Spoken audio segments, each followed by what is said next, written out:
Welcome to the My House Podcast, a show about the past, present, and future goings-on at the My House Youth Drop-In Center in Wasilla, Alaska, with your host, Michelle Overstreet. Hi, welcome to episode 58 of the My House Podcast. I'm your host, Michelle Overstreet, and today I'm joined by Jay Dagenhart.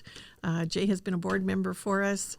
He's been our outreach coordinator and did street outreach for a number of years and has transitioned into a position with our treatment programs of our health and safety officer. So welcome, Jay. Good to be here. Thanks for being here. Our focus today is kind of on exit strategies, which I'm super excited about. We've had the model, a hand up, not a hand out, for many years. We've had opportunities where we were in groups and dynamics and situations where it wasn't exit strategies as much as it was housing. The focus was on housing. We got the housing in place, but without the exit strategies, the housing just fills up. Nobody moves out of the housing, and you never have enough housing. With exit strategies, they move out of housing, they get into their own place, they utilize local affordable housing, they move on and buy their own homes. The exit strategies for our client demographic are really essential to empowering young people experiencing homelessness to become productive and successful community members. And so as we're talking about this, a lot of your work, Jay, has been in community out. Yeah, for sure. I spent about 10 years doing that and interacting with the community partners and building partnerships. And I think that kind of has separated us from other agencies because of our community outreach and community support and really letting people know what we do here and how we do it. I think so too. I think you did a great job of setting up those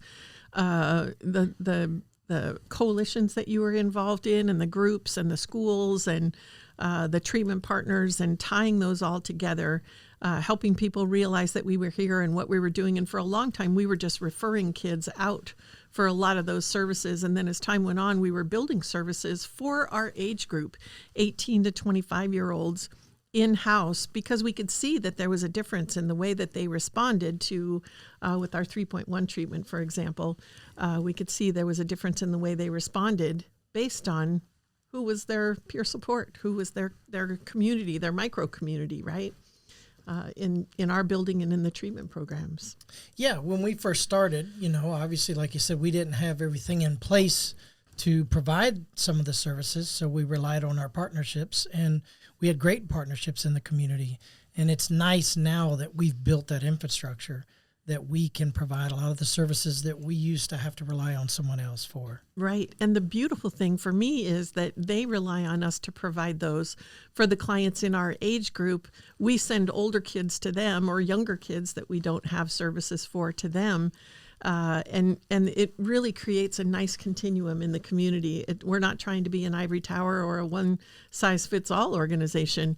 What we're really doing is kind of taking this slice out of the continuum and saying, these are our people. We specialize in this.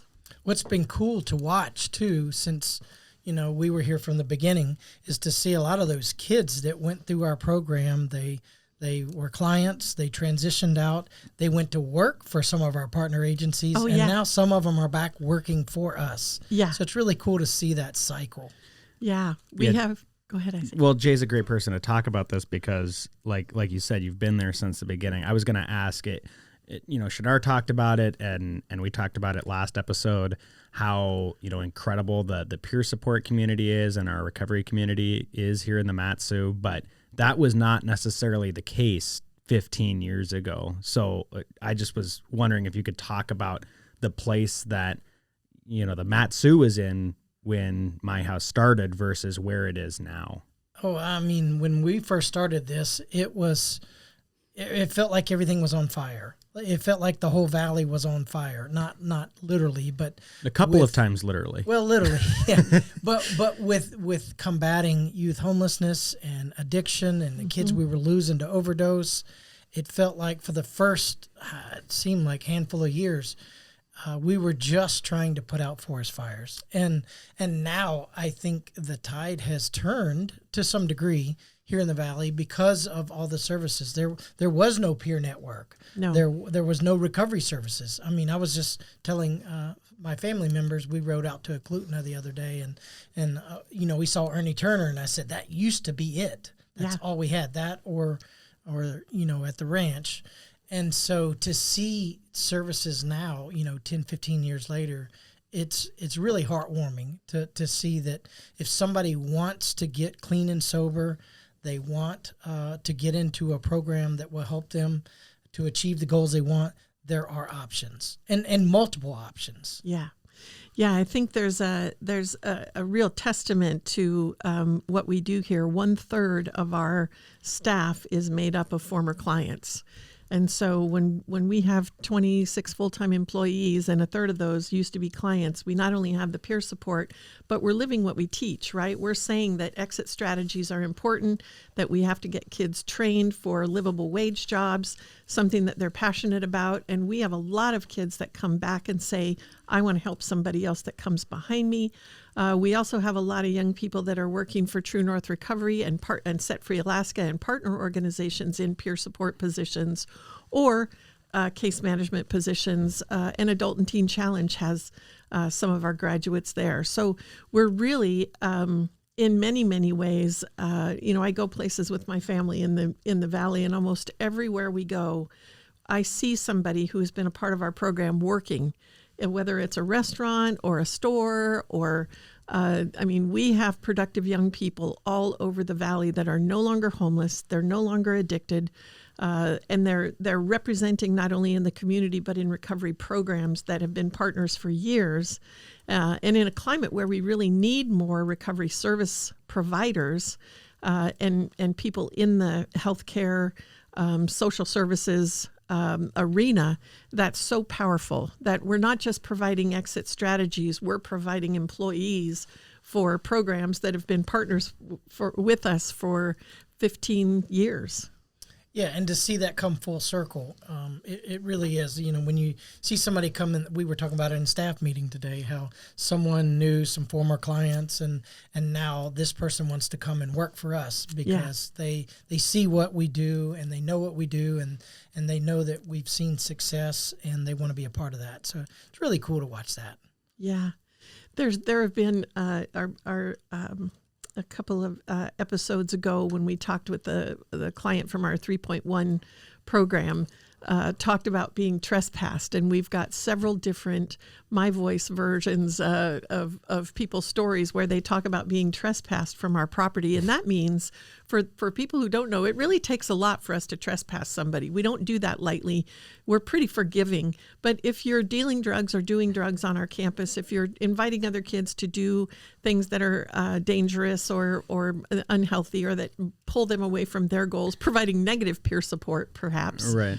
If you're stealing from other kids, if you're, breaking and entering, if you're doing crime, then you could get a trespass. I remember one time we had these boys that were fighting, and they came and got a kid out of the cafe and fought out in front of the building, and we trespassed, the kids for fighting, and those are, to us, are short-term things that keep everybody safe.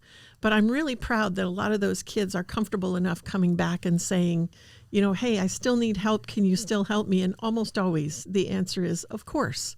Thanks for coming back. We're not trespassing you because we don't want you here forever. We're trespassing you because we want to keep everybody safe, and we want you to have a minute to think about what your future goals and dreams are. And I think that resonates when they come back and say, okay, we're setting a bar. We're setting a bar there, and our expectation is that you will be able to behave in a way that is good for everybody in the building. Is it good for you? Is it good for your group? Is it good for the community?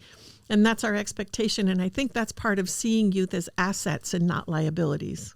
Yeah, I used to get asked a lot out in public. Somebody would say, well, what happens if somebody bombs out of your program or they relapse and they go out back into the streets?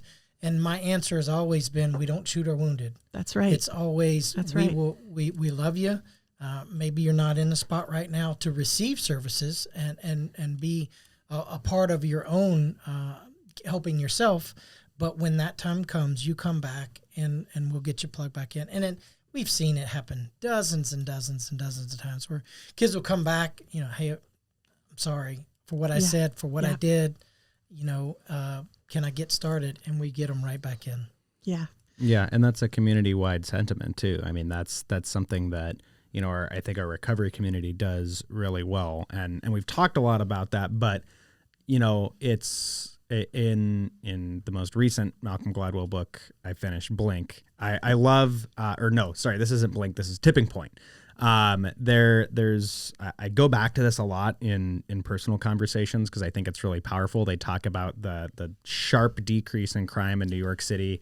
Everyone has their, all these theories about what it was that caused it. And the one thing that it correlates with is when they started scrubbing graffiti off of the subways. Mm-hmm. They just, and it was a constant battle because obviously people would go back out and retag them right away, but they made this concerted effort, spent millions and millions of dollars to just keep these subway cars clean. And that subtle difference of just that your environment and your community, being in an area where you see that there's attention paid to a healthy environment. Mm-hmm. And I think similarly here, when we set those boundaries, when we pay attention to keeping the building look nice, Jay just put up a very nice new sign on the front of the building. So beautiful, Jay. When we have these expectations that, we're not going to look like a prison or, it's not going to be trashy around here. We're going to keep the area around us clean with our community cleanup.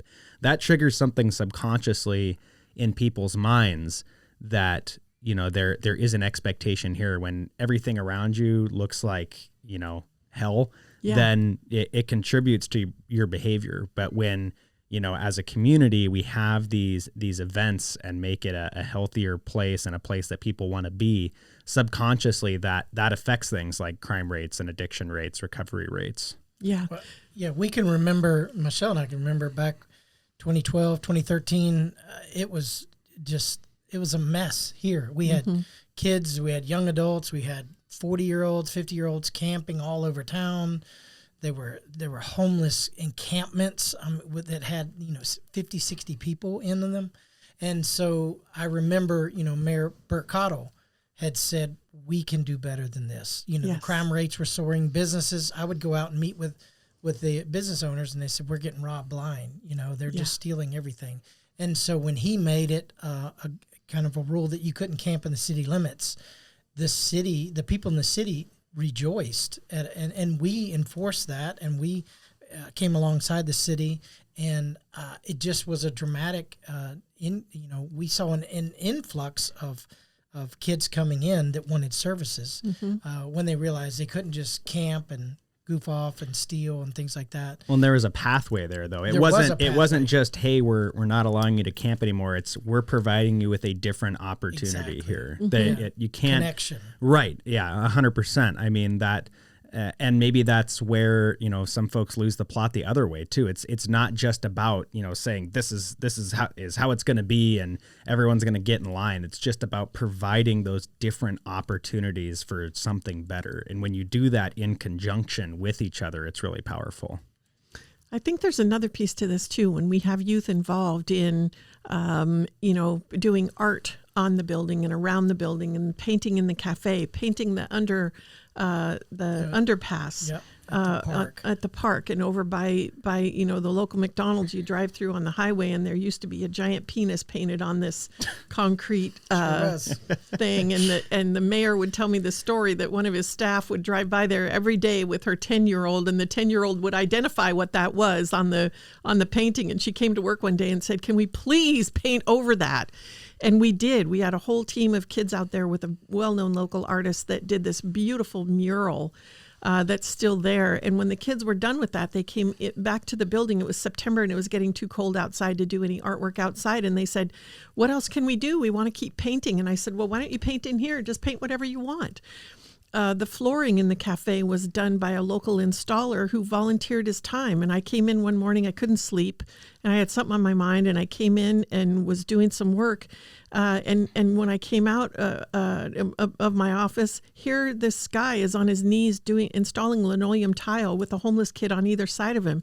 And I said, "What are you guys doing here? It's like 5:00 in the morning." And they said, "Well, he said that he would teach us, and so we wanted to learn." And I think, when it comes to seeing kids as assets and changing the community's mind about homeless youth, we used to have, when we opened this building, there would be crimes that would take place. And I don't know who remembers, but there was a Facebook page about when we were first opening up, and there was 26 pages of commentary that I printed out and put in a file. And it was people saying, "Oh, that's going to ruin the downtown, putting this drop-in center in." And I really want to point out that a drop-in center with wraparound services is not a shelter. If you have a shelter where there are no exit strategies and kids are not actively working on goals and trying to exit the program, you never have enough beds, you never have enough space, and you have crime. That's where the crime increases. In situations like ours, we've got teams of people going out, taking young people to go do trash pickup. We just, the 1st of May, did Cinco de Mayo, did trash pickup all around the neighborhood. People behave better when the neighborhood is clean. They behave better when the building is clean. Jay's putting up a new sign that he made, by the way. If you see that, shout out to Jay. And when you walk into the building, many youth look around, see kids just like them behind the counter at Gathering Grounds Cafe or the boutique, and they recognize the fact that we see that they have value and we want them here. And I think that is there's nothing like that. Yeah, it's neat to watch them take ownership too, because we've always said, that's it. As adults, this is not our building. That's right. We don't own this. We just work here. Mm-hmm. We based it around our clients, and it's just great. I get kids that catch me all the time, be like, "Hey, what do you need help doing?"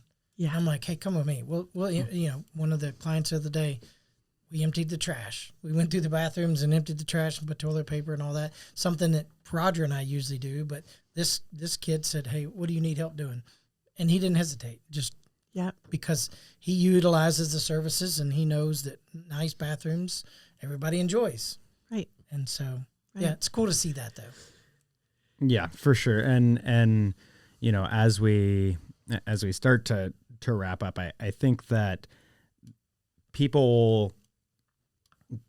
sometimes people think that they confuse having expectations with being uncompassionate or overly demanding. I think that there really is a way to walk that line, and I think our philosophy of care exemplifies it, where one of the key tenets of our philosophy is that you are valued, and that means that we value you too much to allow you to not be working towards what your potential could be, and not have goals and not have high expectations of yourself. But there's also, another one of our core tenets is that compassion, which means that we don't shoot our wounded. We never turn our back on you.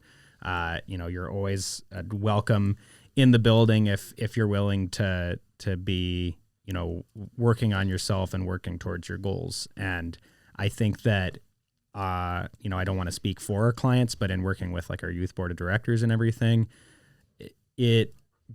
I do think that our clients as a whole recognize that we do value them, and recognizes that the community values them, sees the outpouring of support we have from the community when we have these, big fundraisers or events, and they see that people are engaged in those, and it changes the way that they show up for services when they know that they have that community support behind them.